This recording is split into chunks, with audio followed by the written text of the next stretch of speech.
In the last while I've been making a number of videos on the topics of Islamophobia, and a good friend of mine, Annie Kantervaart, Andy, has been making a 15-part video in which he pretty much equates Islamophobia with racism and explains all his rationale behind that. And it's an excellent series. I certainly would recommend you go and watch it.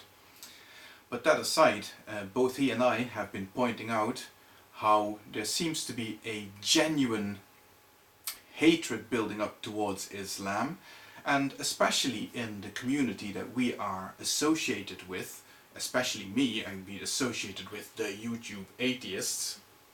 There seems to be a hardcore element that wants to confront religion, fight it tooth and nail, and basically is aiming to get the religion destroyed. Now, in my opinion, if you extend that to all the billions of people who are simply living in a religious context, but who more or less, most of the time, just mind their own business, you are being bigoted, you're being hateful, and as Andy would put it, you're being a racist. And I would have to agree with him on that. That is basically all pretty abominable, in my opinion. But I think it is important that we might just have a slight look at the other side of that equation. Of course, we need to focus on how this attitude towards religion, no matter what we think of the actual beliefs in question, and I'll be happy to put it on the record that I find every religious belief that involves anything supernatural utterly preposterous. But that's neither here nor there, that's just my opinion about such beliefs. I think I have good reasons to hold those opinions, but it has absolutely no bearing to what I feel about people who happen to be religious. If they mind their business, I'm happy to mind my business. They will not interfere in my business, and that is not a statement of fact, that is a statement of intent and a clear drawing of a line in the sand. But I don't need to be belligerent about that, I don't need to be hateful about it, and I don't need to be obnoxious to such people about it. As long as I know that the people I'm dealing with understand this and have accepted it, no matter what they might think about my beliefs, and I'm sure that they'll think that my beliefs are preposterous, we can accept each other for what we are. And people who can't do that are racist, or bigoted, or Islamophobic in the case of Muslims, or whatever you want to call it. It is obnoxious. That's the long and short of it. But we mustn't forget that there is a flip side to that. There is a flip side to that realization that there is something inherently wrong with holding such hateful attitudes towards people, and that is that such attitudes are usually fueled by genuine fear. And that is apparent from looking at the comments that some of these people leave behind. And in some of the cases it is clear that the people who post these are making heartfelt comments. They really have a genuine fear that they're dealing with. And you can also see that in the attitudes of those who participate in something such as Draw Muhammad Day.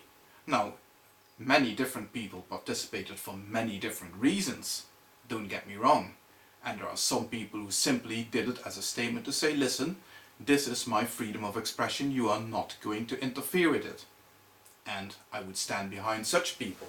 But there are also people who again use it as a means to confront, belittle and attack certain belief systems. And again, there was a clear indicator of a genuinely held fear by these people. And then I have to wonder what these people are actually afraid of. What is it that scares you so much about Islam? Are you afraid that somehow, given the weight of numbers and living in a society in which Islam becomes more prevalent, you might start feeling somewhat convinced by it? Because I know for a fact that that is something that is never ever going to happen with me.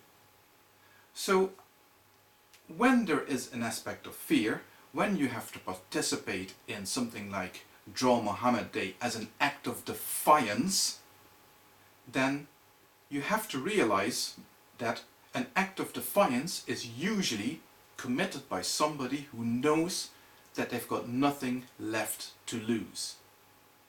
Now, I do not feel that my freedoms are under any threat whatsoever. I will continue to express myself in any way that I see fit, and in actual fact the only people who have been trying to browbeat me, who have been trying to bully me, who have been trying to pressurize me are the so-called rational atheists on this side.